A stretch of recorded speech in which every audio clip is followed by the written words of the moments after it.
कैसे हैं आप सभी? तो मैं प्रियांशी आज ड्यूका की तरफ से आपके लिए लेकर आई हूँ एक ऐसी वीडियो जो आपके एग्जाम के लिए, जो आपके एग्जाम स्टार्ट हो चुके हैं बोर्ड क्लास के, तो उन दोस्तों आपके लिए है, ये बोर्ड क्लास वालों के लिए है कि जो भी 10th के हैं, जो 12th के स्टूडेंट्स हैं, जितने भी, वो बहुत हेल्पफुल रहेंगी ये वीडियो। मैं आज आपको ऐसी बातें बताने वाली हूँ, एक ऐसे पॉइंट्स बताने वाली हूँ कि आपको अपने एग्जाम के लिए ये चीजें करनी चाहिए या नहीं करनी चाहिए। क्योंकि एग्जाम के ड्यूरेशंस में क्या होता है कि हम घबरा जाते हैं। क्या होता है कि हम पैनिक हो जाते हैं कि हमें ये प्रैक्टिस करनी भी चाहिए कि नहीं करनी चाहिए, क्या किस चीज पे फोकस करें, कौन-कौन सी चीजों पर ध्यान दें। तो वो मैं पॉइंट्स आपको बताने वाली हूँ, आपको वो मिस्टेक्स बताने वाली हूँ कि जो आपको बिल्कुल नहीं करनी है और वो चीजें जिस पे आपको ज़्यादा फोकस देना है। देखो सिलेबस तो आपने ऑलमोस्ट कंप्लीट किया है क्योंकि एग्जाम आ चुके हैं, आप एग्जाम स्टार्ट भी हो चुके हैं और आपने प्रैक्टिस भी आपकी फुल है। बट आपके जो मार्क्स को इनहेंस करती है ना वो सारी चीजें जो आपको नहीं पता होती है, जहाँ पे हम बहुत सिली सिली मिस्टेक्स कर देते हैं, तो आपको वो मिस्टेक्स नहीं करनी। वो मैं आपको बताने वाली हूँ। देखिए, बोर्ड जितना भी है ये एक तरीके से आपके लिए एक मोटिवेशनल वीडियो भी है और आपके एग्जाम के लिए भी बहुत हेल्पफुल रहेगी। तो देखिए, आपको मैं ऐसी मिस्टेक बता रही हूँ 3 जो आपको बिल्कुल नहीं करनी। फर्स्ट ऑफ ऑल कि you have to rushing through नहीं करना। क्या नहीं करना? आपको रशिंग थ्रू नहीं करना है। रशिंग थ्रू मीन्स कि मान लीजिए आप एग्जाम हॉल में बैठे हैं, ठीक है? आप अब जब एग्जाम हॉल में आप बैठे हैं तो एग्जाम हॉल में सबसे पहले हमारा क्या होता है कि हम जब हमें पेपर मिलता है, आंसर शीट के बाद हमें एक क्वेश्चन पेपर मिलता है। 15 मिनट्स आपको एग्जाम स्टार्ट होने से पहले, 15 मिनट्स पहले आपको वो रीड करने के लिए आपके टीचर आपको दे देता है। तो जब हम क्वेश्चन पेपर रीड करते हैं, आपको जल्दबाजी नहीं करनी। पहले बता रही हूँ, आपको जल्दबाजी बिल्कुल नहीं करनी एग्जाम को, क्वेश्चन पेपर्स को रीड करने के लिए। हर एक पर्टिकुलर क्वेश्चन को अच्छे से रीड करो, अच्छे से गो थ्रू हो, कहाँ पे ऑप्शंस है, क्या चॉइस दे रखे हैं, कितने क्वेश्चंस आए हैं, कैसे सॉल्व करना है, सेक्शन वाइज आपको दे रखा है, सब कुछ आपको करना है, रीड करना है, अच्छे से गो थ्रू करना है। देखो, बट जो रशिंग थ्रू हम करते हैं ना, गो थ्रू, आपको ये नहीं कह रही कि मैं आप सारे क्वेश्चंस पढ़ो। नो, जब आप एक बार में सारे क्वेश्चंस रीड आउट कर लोगे, क्वेश्चन पेपर आपके सामने है, क्वेश्चन पेपर आपके सामने है, ये देखो, ये आपके पास क्वेश्चन पेपर है, ये क्वेश्चन पेपर आपको दिया गया है, राइट? ये जो क्वेश्चन पेपर आपको दिया गया है, इसके अंदर 4 सेक्शंस होंगे, section A, section B, section C, section D. इनकी मार्क्स की कैटेगरी होगी 1 मार्क्स, 2 मार्क्स, 4 मार्क्स, 6 मार्क्स, यही होंगे। 1 मार्क्स, 2 मार्क्स, 4 मार्क्स और 6 मार्क्स। तो ये जो कैटेगरी आपको यहाँ दिखाई दे रही है, ये मैथ्स का क्वेश्चन पेपर है, मैथ्स की बात। अब जब आप इसे फर्स्ट फर्स्ट स्टेप आपका कि रीड तो करो, रीडिंग करोगे जस्ट बिफोर आपका एग्जाम स्टार्ट होने से पहले 15 मिनट्स आपको आपका टीचर पेपर दे देगा, आप रीड करोगे। आप सारे क्वेश्चंस एक बार में मत रीड करना। तो ये मिस्टेक बिल्कुल मत करना कि आपको सारे क्वेश्चंस एक बार में क्यों नहीं पढ़ने, वो मैं आपको बताऊं। क्योंकि क्या होता है कि ऐसा जरूरी नहीं है कि हमें सारे क्वेश्चंस के आंसर्स आते हो, जरूरी नहीं है ना। तो वो चीजें आपको, जब जरूरी नहीं है कि आपको सारे क्वेश्चंस के आंसर्स आने चाहिए, वो जरूरी, हम क्या करते हैं फिर वहां पे हमारा क्या होता है, जो हमें आता है उस पे फोकस कम होके जो नहीं आता है ना उस पे ज्यादा ध्यान जाता है। तो एग्जाम पेपर में हमारे पास टाइम भी कम होता है और हम थोड़े से हाइपर हो जाते हैं कि यार हमें ये क्वेश्चन नहीं आता, अब हम ये करें कैसे। हमारा फोकस उस पे चला, डिस्ट्रैक्ट हो जाता है माइंड की जो क्वेश्चंस आते हैं, आते हुए क्वेश्चंस भी जो नहीं आते हैं उस पे फोकस ज्यादा जाता है। इसीलिए मैं आपको बोल रही हूँ कि आपको सिर्फ कुछ पेपर्स, कुछ क्वेश्चंस पढ़ो, करते रहो। तो सारा पेपर नहीं पढ़ना, जिससे क्या होगा, माइंड डाइवर्ट होगा, डिस्ट्रैक्शंस होंगी और फिर आपका क्या हो जाएगा, थोड़ा फोकस कम हो जाएगा और आपका एग्जाम अच्छा जाते जाते वो रह जाएगा। तो ये मिस्टेक मत करना। फर्स्ट मिस्टेक मैंने आपको स्पेशली बताई है कि रशिंग थ्रू नहीं करना है, गो थ्रू करो बट सारा पेपर नहीं पढ़ना, राइट? ऐसे ही मैं आपको सेकंड मिस्टेक बताऊं जो इम्पोर्टेंट भी है, जो ज्यादातर करते हैं, कि आप लोग क्या करते हो कि टाइम मैनेज नहीं करते। प्रॉपर टाइम मैनेज करके पेपर क्या करो। इसीलिए जब हम प्रैक्टिस करते हैं तो क्या करते हैं, आप टाइम देखो, टाइम देखो और टाइम देखकर अपने साइड में एक टाइम लगाओ ना। आपके पास फोन है, है आपके पास फ़ोन, उसमें आप टाइम वॉच पे अपना टाइम सेट कर सकते हो कि मेरे पास 3 आवर्स में मुझे या मेरे को 1 आवर का अपना टेस्ट लो। अपना खुद का सेल्फ टेस्ट लो। सेल्फ जब तक हम अपना खुद का टेस्ट नहीं लेते, हमें नहीं पता चलता हम कितने पानी में और कितने नहीं है, कितना हमें आता है, कितना नहीं आता। तो उससे क्या होगा कि सेकंड प्रायोरिटी आपकी टाइम मैनेज करना।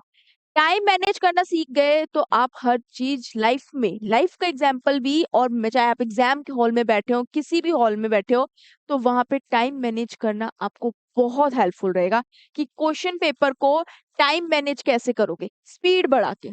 किसकी बात कर रही हूँ मैं? सेकेंड थिंग की बात करते हैं कि टाइम मैनेज।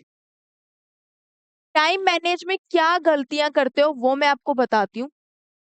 देखो, जब हम क्या करते हैं एग्जाम पेपर, जब हम आंसर लिखना स्टार्ट करते हैं, जब हमें आंसर लिखना स्टार्ट करते हैं, हमारा टाइम स्टार्ट हो गया, राइट?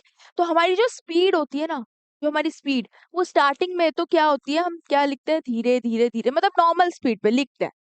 बट आपको अपनी स्पीड स्टार्टिंग से ही मेंटेन करनी पड़ेगी। तो maintain your speed from beginning, from starting से ही जब एग्जाम स्टार्ट करोगे तो अपनी स्पीड मेंटेन करके रखो, जिससे क्या होगा कि जो आपका टाइम मैनेज होगा 3 आवर्स का, वो उसमें कोई गड़बड़ नहीं होगी, जिससे हमारा कोई पार्ट स्किप नहीं होगा, हमारा पेपर भी टाइम पे ओवर हो जाएगा, हमें टाइम भी मिलेगा कि हम आंसर को रीचेक कर लें।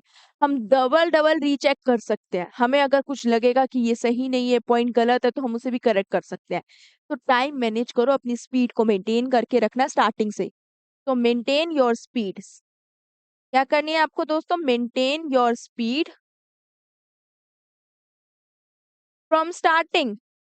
आपको स्टार्टिंग से ही अपनी स्पीड को मेंटेन करके रखना है एग्जाम में, ताकि आप अपने 3 आवर्स में वो पूरा का पूरा पेपर होल फुल कंप्लीट कर पाए और to get the full marks. अगर आपको फुल मार्क्स चाहिए तो आपको ये चीज करनी पड़ेगी, फॉलो करो, जरूर जरूर इम्प्लीमेंट होगी। जहां आप 99 भी ला रहे हो ना, तो वो 1% भी क्यों काटे टीचर आपका? ऐसा मौका ही मत दो ना, मौका ही मत दो, चांस ही मत दो, वो पूरा आपको 100 मिले। You have to get full marks मिले आपको। तो उसी लिए ये छोटी छोटी सी चीजें बहुत जरूरी है, इन पे ध्यान देना बहुत जरूरी है, ये बहुत ज्यादा इंपॉर्टेंट है, जो सिली मिस्टेक्स ना करो। टाइम मैनेज करना सीखो, प्रेजेंटेबल बनाओ शीट को, हैंड राइटिंग में फोकस करो, बहुत सारी चीजें हैं। थर्ड पॉइंट मैं आपको बताऊं, थर्ड हम बात करते हैं लाइन स्पेसिंग। लाइन स्पेसिंग क्या होती है? देखो, थर्ड पॉइंट की मैं बात कर रहे हैं यहाँ, कि आप क्या करोगे जब आप मान लो ये आंसर शीट है। अब ये आंसर शीट में आप आंसर लिख रहे हो, ठीक है? आपने क्वेश्चन नंबर डाला 1, उसके नीचे आंसर या सॉल्यूशन जो भी आप लिखोगे वो लिखो, वो लिख दिया, देन आपका कंप्लीट हुआ, देन एक लाइन ड्रॉ कर दो, फिर आप क्वेश्चन 2 स्टार्ट करो। तो इससे क्या होगा कि शीट जो होगी ना, वो थोड़ी प्रेजेंटेबल होगी। तो एग्जामिनर को भी क्या होगा, वो भी आपके क्वेश्चंस सही किया है नहीं किया वो बात की बात है, बट आपको वो देखेगा कि जो आपने क्या करा है, बच्चे ने शीट बहुत अच्छे से प्रिपेयर करी है, उसने प्रेजेंटेबल बनाई है, भले ही उसकी हैंडराइटिंग अच्छी हो या नहीं हो। उसकी हैंडराइटिंग पे आप एक तरफ देखा जाए तो नहीं हो, चलेगा, बट एक प्रेजेंटेबल है, नीट एंड क्लीन है, तो आपको मार्क्स अगर नाइन, फिर क्या पता एक्स्ट्रा मार्क्स दे दे। डिपेंड करता है ना कि आपको जहां वो काट रही है उसका मन ना करे काटने का एग्जाम में। तो ये जो चीजें है ना, यहाँ पे हम गड़बड़ कर देते हैं। जैसे स्पीड, हमने क्या करते हैं, हम स्पीड अपनी मेंटेन नहीं करते, फिर हमारा ना टाइम देखते रहते हैं कि हमारा ओ आधा घंटा बच गया, 1 घंटा बच गया, लास्ट के कुछ मिनट्स बच गए, स्पीड बढ़ाते हैं, जल्दी जल्दी लिखना स्टार्ट करते हैं। तो उस जल्दी जल्दी के चक्कर में हमारी राइटिंग तो ऐसी तैसी हो जाती है, धज्जियां मार देते हैं, आंसर शीट में कोई प्रेजेंटेबल काम नहीं होता। तो ये सारी चीजें मेंटेन करो, जब भी तो आप अपने, ये मैं आपको इसलिए अभी बता रही हूँ क्योंकि आपके अभी एग्जाम्स चल रहे हैं, राइट? तो वो एग्जाम्स आपके अभी चल रहे हैं ना, तो अभी ध्यान दोगे ना, बाद में तो नहीं दोगे, अभी ध्यान दोगे। इसीलिए बहुत जरूरी है अपनी स्पीड मेंटेन करना, ताकि हम पूरा पेपर फुल कर सके, ताकि हमें फुल मार्क्स मिल सके और हमारी शीट प्रेजेंटेबल रहे, आंसर शीट, हैंडराइटिंग भले ही अच्छी हो या ना हो, बट नीट एंड क्लीन हो। क्लियर? तो ये कुछ 3 ऐसे मिस्टेक्स जो आपको बिल्कुल भी नहीं करनी, ये चीजें आपको मेंटेन करके रखनी है एग्जाम हॉल में। और अपना एडमिट कार्ड ले जाना मत भूलना, अपनी स्टेशनरी जितना भी सामान है, बहुत सारी चीजें हैं जो आपको पता होगी, तो ये सिली सिली मिस्टेक्स हेल्पफुल रहती है एग्जाम हॉल में। अब आपको ओएमआर शीट भरनी भी आनी चाहिए कि कैसे ओएमआर शीट भरनी जानी, तो एग्जाम से पहले ये सीख लो कि how to fill OMR sheet, कैसे फिल करनी है, क्योंकि वहां पे एग्जाम हॉल में टाइम वेस्ट लगेगा फिर आपको कि यार हमें ये नहीं आती। तो चीजें आपको पता होनी चाहिए कि अच्छा यहाँ पे है। और मैथ्स के पेपर में ना स्पेशली मैं आपको बताऊं तो रफ वर्क को सेपरेट करना, रफ वर्क को सेपरेट करना, सॉल्यूशन को अलग करना, ताकि एक प्रेजेंटेबल रहे, खिचड़ी मत पका देना। तो नॉर्मली आपके पास एक शीट है अभी ये, तो ये जो शीट होती है ऊपर आपने इन्फॉर्मेशन जो भी आपकी डिटेल्स है पर्सनल वो लिख दी, ये सेक्शन वाइज लिख दिया। नाउ द क्वेश्चन आपने यहाँ लिख दिया, ये ड्रॉ कर दिया, राइट। तो यहाँ पे रफ वर्क साइड में लिख लो। इस पोर्शन में आप रफ वर्क करना है, इसके लिए लाइन ड्रॉ करना, दोनों तरफ लाइन ड्रॉ करना, और इस सेंटर में आपका आंसर होना चाहिए। शीट की कोई कमी नहीं है, 2 sheet low, 3 low, extra low, but presentable होनी चाहिए और स्पीड मेंटेन होनी चाहिए, इसीलिए मैं आपको बता रही हूँ, और ये मेन फोकस भी आपका इसी पॉइंट्स पर होगा, राइट। तो ये चीजें आपको बिल्कुल नहीं करनी है, प्रैक्टिस करनी है, अच्छे से प्रैक्टिस करनी है, आपको गलत आदतें नहीं डालनी। इज इट क्लियर, ये ऑल सारे पॉइंट्स आपके, राइट। तो देखो, ये जो पॉइंट्स मैंने आपको बताया ये मिस्टेक्स मत करना, ठीक है, मेंटेन। और एक मेन बात कि एग्जाम से जस्ट पहले रिवीजन मत करना, क्योंकि जो आता हुआ आता है ना वो भी मिक्सअप हो जाता है, और हमारे माइंड में सारी चीजें ना क्या होती है, घुल मिल जाती हैं, मिक्सअप हो जाती हैं, जो हमें कुछ समझ नहीं आता कि हमें एग्जाम में लिखना क्या है। मान लो अगर आप ये टॉपिक पढ़ के गए हो और फिर कोई और टॉपिक आ गया, कंफ्यूज हो जाओगे। तो जितना पढ़ा हुआ, जो भी पढ़ा होता है वो आता हुआ भी भूल जाते हैं। तो बिल्कुल पैनिक नहीं होना, बी काम रहना है, एंड कॉन्फिडेंटली ही आपको एग्जाम पेपर देना है, स्पीड मेंटेन करके रखनी है। ओके दोस्तों, तो ये मैंने आपको जो बातें बताई हैं, इन बातों पे ध्यान दो और आपका एग्जाम बहुत अच्छा जाएगा। अगर आप इन पे फोकस करेंगे तो जो आपको करनी है चीजें, आपको फुल मार्क्स कर लाने में कोई भी चीजें नहीं रोक सकती, एक टीचर तक नहीं रोक सकता, आप खुद अपने आप को नहीं रोक पाएंगे। ओके दोस्तों, all the best, thank you so much, मिलते हैं अब आपको। मैं आपके लिए और भी ऐसी अच्छी अच्छी वीडियोस लेकर आऊंगी जो आपके एग्जाम के लिए बहुत हेल्पफुल रहेंगी। Thank you so much.